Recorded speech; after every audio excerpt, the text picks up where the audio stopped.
北京火车站，这是我们此行的第一个火车站。天还没亮，车站的时钟响了6下。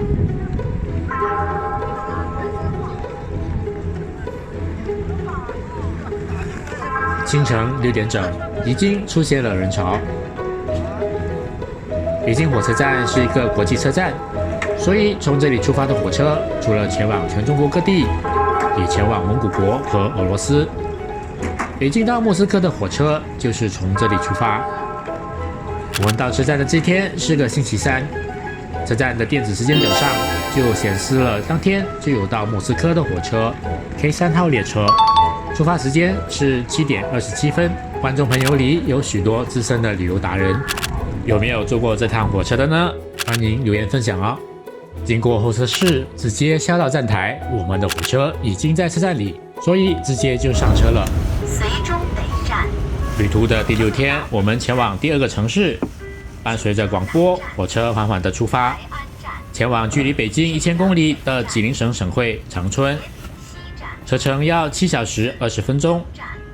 广播里的播音员正在讲解这列火车会经过的车站：吉林站、蛟河西站、敦化站。在马来西亚的家里埋头苦干剪影片，重新听到这个熟悉的广播，真的很想念大清早在火车上踏出旅途的那种感觉和气氛。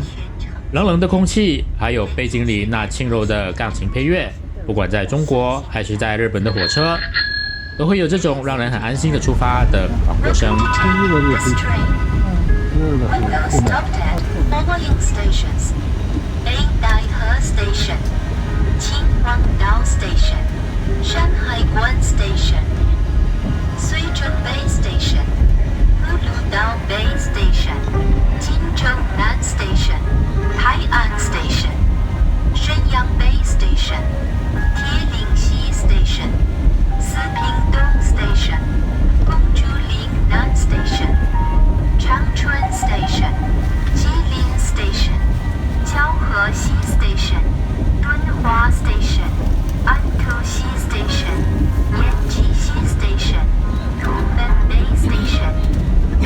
For safety reasons, no smoking is allowed in any of the multiple units during the whole course, and it's strictly prohibited to take any dangerous articles on this train.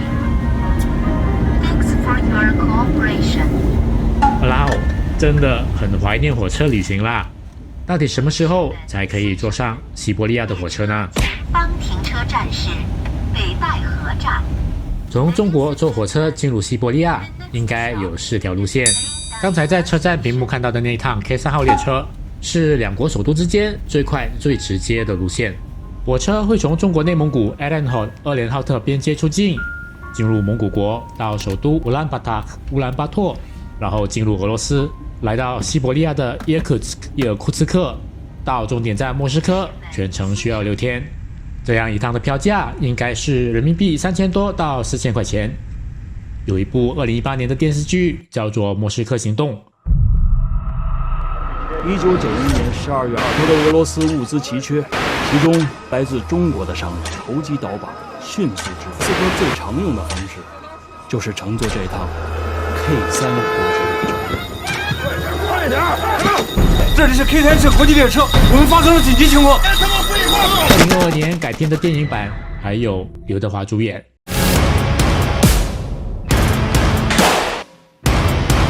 大家好，我是华仔，恭喜大家，我们莫斯科行动杀青了。这2部影视作品就以这一趟火车为背景，讲述发生在1993年的一场火车大劫案。更多的详情在这里就不多说了，可以在电视剧和电影里面看到。而另外3条进入俄罗斯的路线是去到俄罗斯远东，绕经沈阳、长春、哈尔滨，去到中俄边界，也就是我这一趟要走的行程。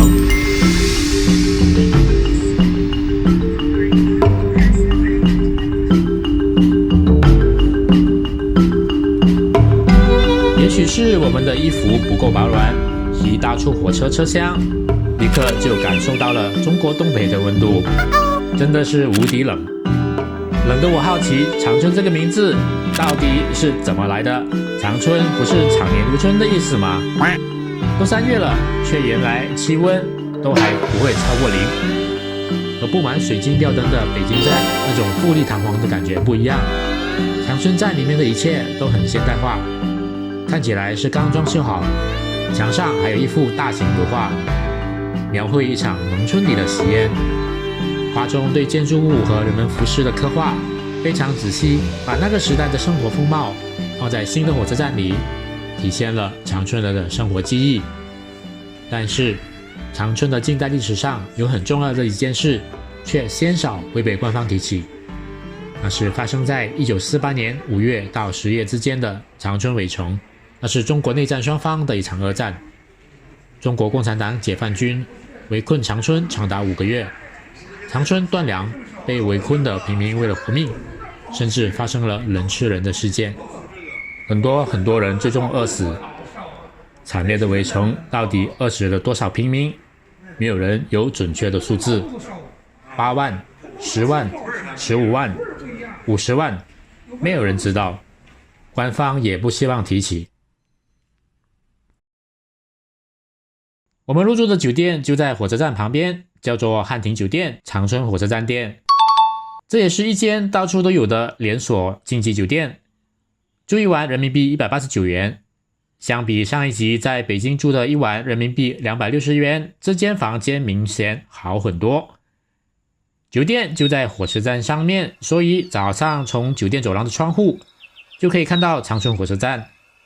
这个火车站处于哈尔滨和沈阳之间，是一个非常繁忙的交通枢纽。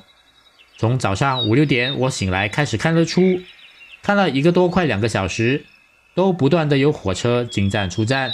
从沈阳和哈尔滨来的货集合到长春，往东就可以到图门，在图门铁路与朝鲜连接，可以通向朝鲜第3大城市庆京，而道路是双向的，有去就有回，所以朝鲜这个地区出产的东西，比如说人参、水果、海产之类，也就可以从这里运向中国东北的大城市。下楼去街上找好吃的，第一个就看到了毛蛋。这个是孵化到了一半，长了毛，还在蛋里面的小鸡。观众朋友们，你们敢不敢吃呢？煎的把路太 hardcore， 不敢吃。我们去找别的东北菜，来到了黄记酱骨头。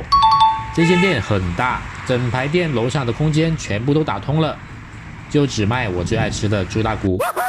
因为猪大骨有肉、有软骨、有胶质，还有骨髓。哇哦，好香好香！所以店家给吸管，让食客把骨髓吸出来。我们还点了酸菜肉、土豆，也就是马铃薯啦。酱骨头是真好吃，我们点小份的才3根。看到隔壁桌的几个大汉都點大份的，还一盆接着一盆的加，哎呦，看得我好羡慕啊！但是摸摸自己的心脏，都係命仔緊要，試下味就算啦。來到長春，最重量級的歷史遺跡就是日本人建立的滿洲國皇宮啦。所以隔天早上第一件事就到那裡參觀。長春是有地鐵網的，坐到伪滿洲皇宮站。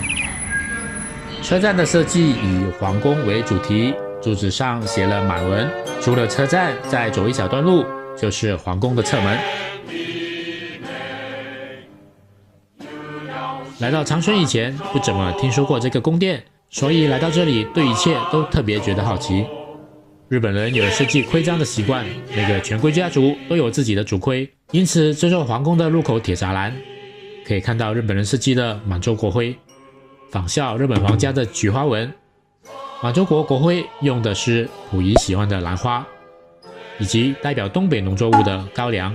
皇宮的建築設計是日本強盛時期所流行的河洋折中風格，在中國的土地上，屋頂的風格就根據中式設計，並且依照紫禁城規格使用黃色的瓦片，代表中國皇帝。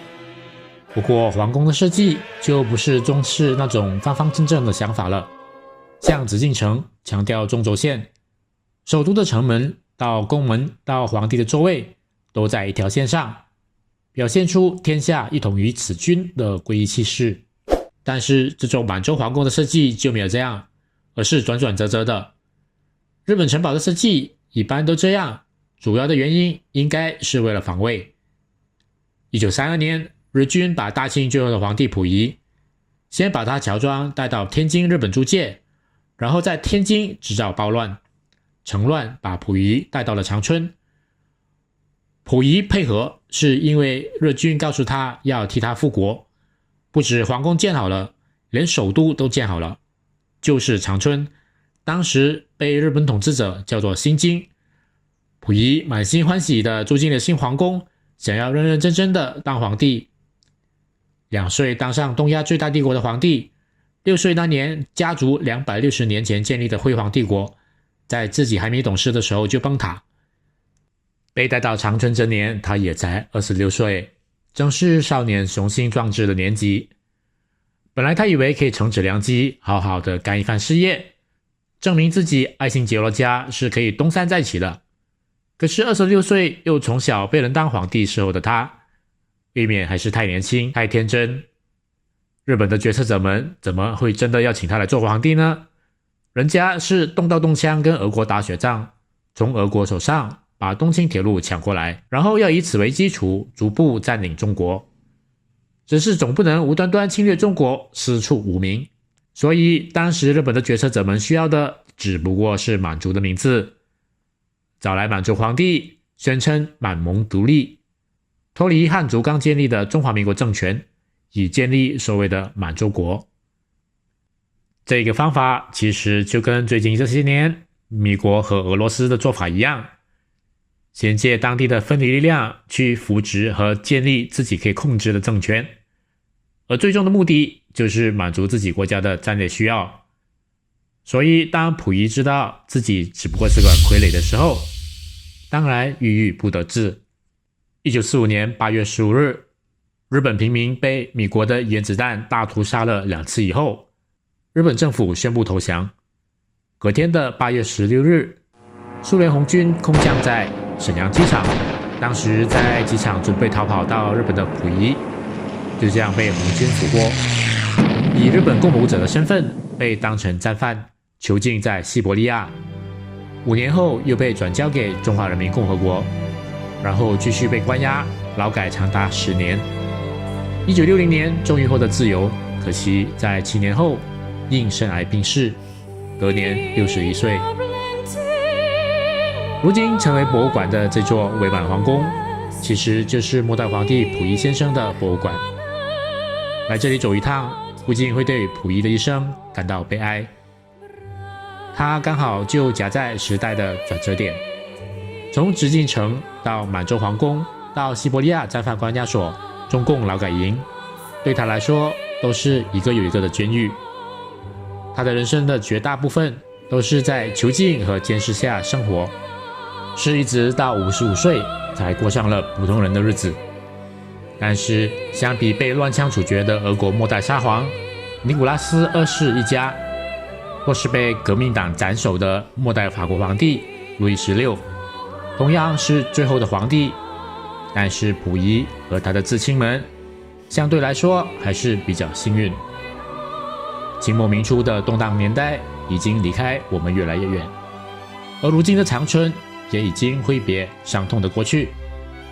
除了是地区里的铁路交通枢纽，也是中国第一个汽车工业发展基地，以积极的成长和发展，编写新一章属于这个城市人民的故事。这一集就跟大家分享到这里，下一站我们会去哪里呢？不要忘记订阅和打开小铃铛，就不会错过啦。